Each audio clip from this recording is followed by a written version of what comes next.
Hi అండి, అందరికీ welcome to Swathi food blogs. ఈరోజు కోవా పూరి ఎలా చేయాలో చూపిస్తానండి. చాలా సింపుల్గా ఈజీగా చేసుకోవచ్చు. దానికి కావాల్సినవి పాలు. ఇప్పుడు ఒక కడాయి పెట్టుకొని నేను పాలు అందులో పోసుకుంటున్నానండి. ఒక హాఫ్ లీటర్.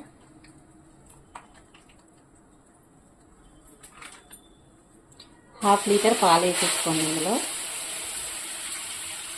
ఇప్పుడు ఈ పాలని మంచిగా ఇలా కలుపుతూ కాగబెట్టుకోవాలండి. ఈ పాలు అనేవి మంచిగా ఇనికిపోయేంత వరకు మనము దీన్ని ఇలా కలుపుకుంటూ ఉండాలి. ఇవి మరుగుతూ ఉంటాయండి. అంత లోపల మనం చేయాల్సిన పని ఏంటి అంటే, మనం ముందుగానే గోధుమ పిండి మనం చపాతీలోకి పూరీలోకి ఎలా కలిపేసుకొని పెట్టుకుంటామో అలా కలిపి పక్కన పెట్టుకున్నానండి. ఇదేమో పక్కన ఉంచాలి. అలాగే ఒక పక్కన చక్కెర పాకం పెట్టుకోండి. షుగర్ వేసుకొని ఒక గ్లాస్ వాటర్ వేసుకొని ఇది పాకం చేసుకుందామండి. పాకం అంటే మరీ చిక్కగా కాదండి, మనం స్వీట్లో గులాబ్ జామున్లోకి ఎలా చేసుకుంటామో అంత పాకం వస్తే సరిపోయింది. ఈ పాలు ఇలా మరుగుతూ ఉన్నప్పుడు ఇలా కలిపేసుకోండి. మీగడ అనేది సపరేట్ అవ్వకుండా ఇలా కలుపుతూ ఉండాలి.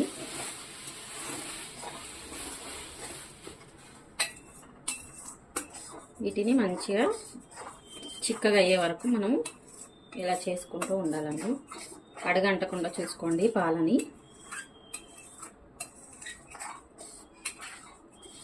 ఇట్లా హోల్స్ ఉన్నది అయితే గరిట మనకి మంచిగా కలపడానికి బాగుంటుంది. ఇలాంటిది తీసుకోండి. ఇప్పుడు పిండి చిన్న చిన్న బాల్స్ చేసుకొని మనం పూరీ చేసుకొని పక్కన పెట్టుకుందామండి. ఇలాగా చిన్నగా చేసుకోవాలి.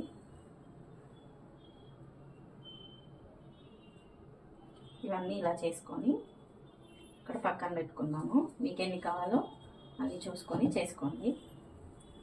చాలా అంటే చాలా టేస్టీగా ఉంటాయండి. ఒకసారి ట్రై చేయండి. ఈ విధంగా పిల్లలు కూడా ఇష్టంగా తింటారు. ఫాస్ట్గా కూడా అయిపోతాయండి. ఒక పక్క పాకం పెట్టేసుకున్నాము, ఒక పక్క పాలు మరిగిపోతున్నాయి. అంత లోపల మనము పూరీ కోసం పిండి కూడా రెడీ చేసి పెట్టుకున్నాం. ఇప్పుడు ఇవన్నీ పూరీలాగా చేసుకోవటమే అండి. చిన్న చిన్న పూరీలు చేసుకోండి. పక్కన ఆయిల్ పెట్టుకోవాలి. ఒక గిన్నెలో పూరీ చేసుకున్నాం. ఇప్పుడు షుగర్ పాకం అవుతుంది కదండి, దీంట్లోకి ఇలాచీ వేసుకున్నాం.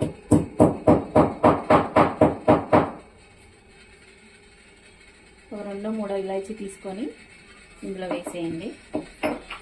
దంచేసుకొని కచ్చా పక్కగా. ఇప్పుడు మనకు అది బాయిల్ అవుతుంది కదండి.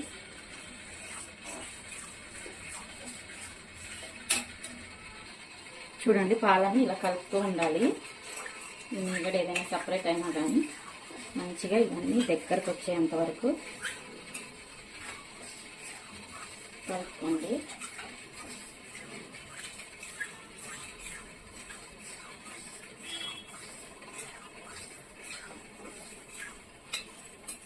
ఇలా కలుపుతూ ఉండాలి. వదిలేస్తే కింద అడగంటుతాయి కదండి పాలు, మళ్ళీ మాడిపోతుంది. ఆ మీగడ అనేది మాడిపోయి ఆ ఫ్లేవర్ అనేది బాగోదు. ఇలా చేసుకోవాలి స్లోగా. చూడండి, ఇలా అంటుంటే మనకి మీగడ వచ్చేస్తుంది. ఇలా అంటుకోకుండా మంచిగా కలిపేసుకోండి. ఇలాగ ఇది బాగా చిక్కగా అయిపోవాలి, దగ్గరికి రావాలి. ఇప్పుడు నేను ఇందులోకి ఈ పాలలోకి ఒక 3 స్పూన్స్ షుగర్ వేస్తున్నాను. మీరు స్వీట్ని తినేదాన్ని బట్టి వేసుకోండి. నేను 4 స్పూన్స్ వేసిస్తున్నానండి. స్వీట్ సరిపోదేమోనని. ఇప్పుడు ఒకసారి కలిపేసేయండి. చూడండి, మన పాలు కొద్దిగా దగ్గరకు వచ్చాయి కదా, ఇంకా రావాలండి. ఇంకా మంచిగా దగ్గరకు అయిపోతే మన కోవా రెడీ అయిపోతుంది.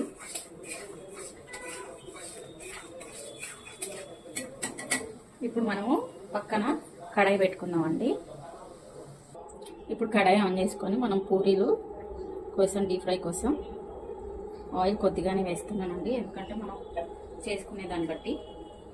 ఇప్పుడు ఆయిల్ వేడయ్యేలాగా చూసుకోవాలి.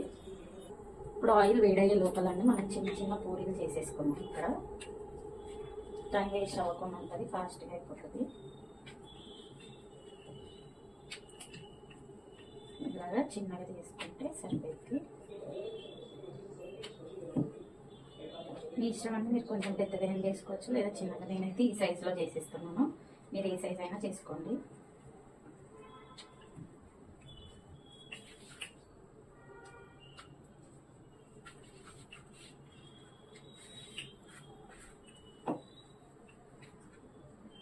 ఈ విధంగా చిన్న చిన్న పూరీలు రెడీ అండి. ఆయిల్ వేడవగానే మనం ఇవి అందులోకి వేసుకున్నాం. అంతేనండి, సింపుల్గా ఇలా చేసి పక్కన పెట్టుకున్నాం కదా. ఆయిల్ వేడయ్యాక వేద్దాం. ఇప్పుడు ఆయిల్ వేడైపోయింది కదండి, మనం పూరీ వేసేసుకున్నాం.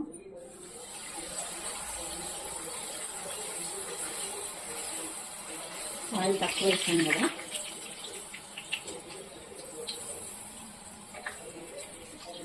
కొన్ని కాబట్టి నేను కొంచెం ఆయిల్ తీసుకున్నానండి.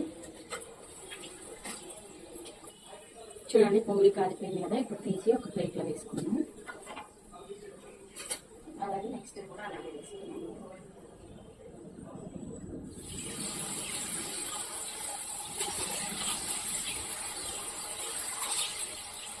ఈ విధంగా వేసి పక్కన పెట్టుకోండి. మీకు ఎన్ని పూరీలు కావాలో అన్ని పూరీలు.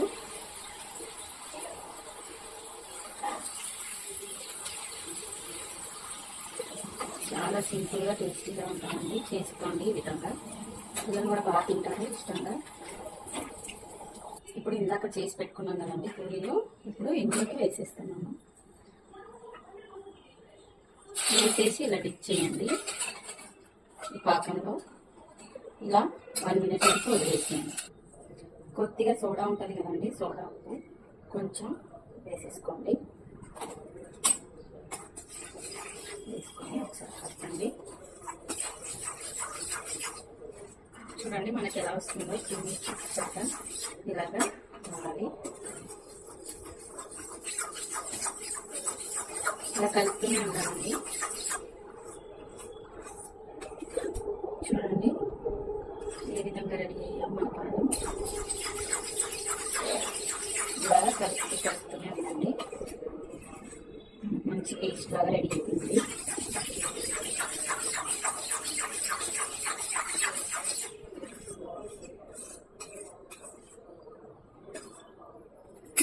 కొంచెం దగ్గరకు వచ్చే వరకు ఇలా కలుపుకోండి.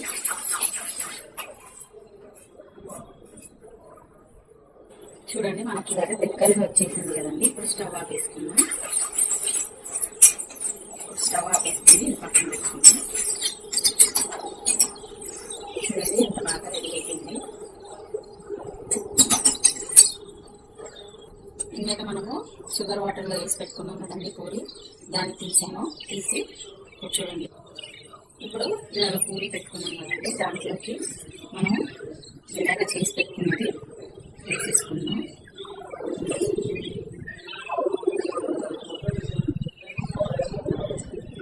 చాలా సూపర్గా ఉంటుందండి ఇది గోవా పూరి.